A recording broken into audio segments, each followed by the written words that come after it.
German defense expert Johann Wadeful suggests that the main units of the Bundeswehr, Germany's armed forces, may face challenges in combat endurance due to the transfer of weapons to Ukraine. He said they may last just 2 days. It's hard to overlook the expertise of someone who holds such a prominent position as the deputy chairman of a parliamentary group in the Bundestag.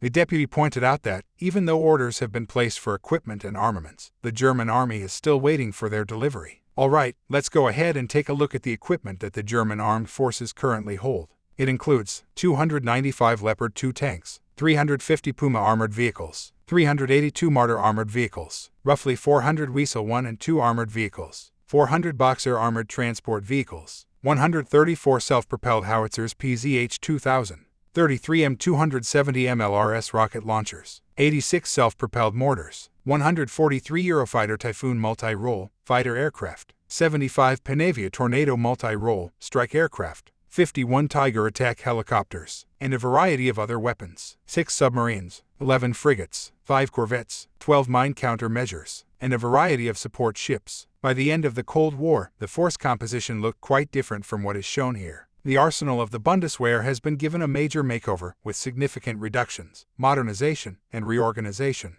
It's widely acknowledged that the German army is quite a force to be reckoned with. They boast top-notch equipment and training, which gives them a definite edge, even though they may not have the biggest numbers. But, prior to 2022, there were significant discussions in Germany regarding the material and technical shortcomings of the Bundeswehr. The biggest worry is the obsolescence of equipment. They have quite a collection of German arsenal equipment that could use a little sprucing up or a modern touch. Another ongoing issue is the lack of proper upkeep for the current equipment.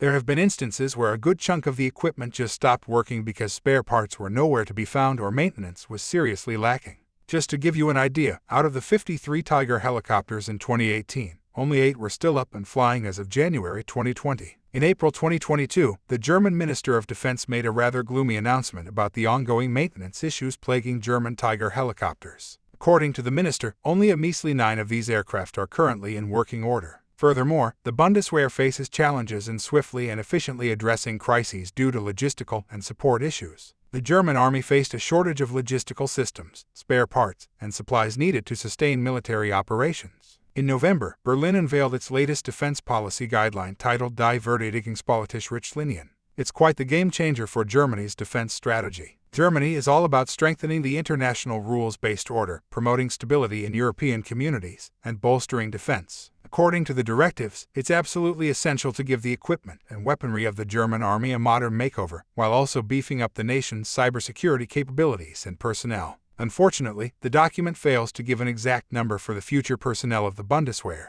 It really hammers home the importance of having well-prepared personnel and materials for the German army's deployment, along with the resources needed to keep that readiness intact. The Minister of Defense, Pistorius, admitted that the lack of proper military infrastructure and capabilities in the past would unfortunately extend the time it takes to turn things around. For over 2 decades, the German security policy, along with the latest directives, appears to have been carefully designed by German strategists to please the United States. It was pretty easy to reduce the German military force and cut defense expenditures, thanks to the peace dividend. Getting back into the groove of intense combat with a worthy opponent is no easy task. Therefore, it seems likely that Germany will continue to play a negative role in defense matters in the coming decade, lacking in providing genuine security assurances to NATO allies. Germany is making progress towards establishing a volunteer-based army, which presents its own set of challenges. The military might of the Bundeswehr and the National Volksarmee in Germany was no joke, with over 500,000 soldiers at their disposal. By 2023, the Bundeswehr had undergone a considerable reduction in size. Currently, there are around 180,000 personnel serving, with about 13% of them being female. They are backed by a team of 82,000 civilian staff. Ever since it was introduced way back in 1955, mandatory military service has been a core principle of the German armed forces. Nevertheless, this practice was halted in 2011, signaling the start of the professionalization process within the Bundeswehr. This decision was made as part of a larger effort to update and restructure the Bundeswehr in response to changing global security trends and challenges. The Bundeswehr has come a long way from its origins as a collective mobilization system. It has transformed into a highly advanced and specialized armed force, embracing cutting-edge technology. Unfortunately, Germany will be unable to muster any more troops when they are needed in the future. Ultimately, despite the German armed forces, or Bundeswehr, having a formidable arsenal and top-notch training, they face some recent challenges. These include outdated equipment, maintenance problems, and logistical limitations. Additionally, a decrease in force size raises concerns about Germany's ability to respond quickly to crises and provide reliable security assurances to NATO allies in the future.